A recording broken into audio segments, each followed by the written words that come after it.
Good evening, viewer. Welcome to our Glory Globe TV. Here's the breaking news. Bacteria can do it. Amoebas can do it. Even blood cells can do it. They all have the ability to move in a goal-oriented way in liquids. And they do so despite having extremely simple structures without a central control system such as brain. How can this be explained? A team from TU when the University of Vienna and Tufts University simulated this type of movement on a computer and were able to show that swimming movements are possible even without a central control unit. Amazing. And this not only explains the behavior of microorganisms, but it could also enable nanobots to move in a targeted manner, for example, to transport drugs to the right place in the body.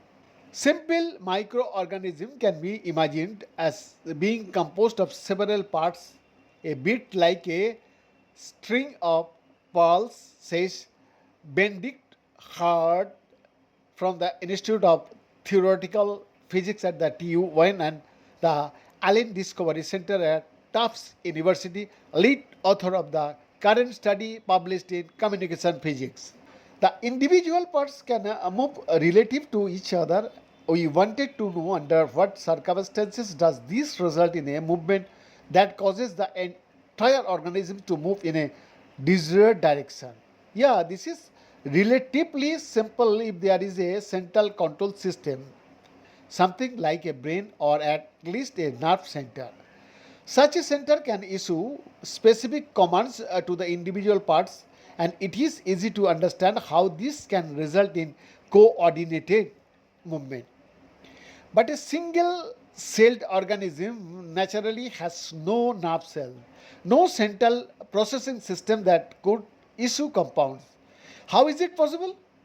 In this case, for a coordinated swimming movement to arise, yeah, if the individual parts of the microorganism all behave according to a very simple rules, can this result in collective behavior that leads to efficient swimming?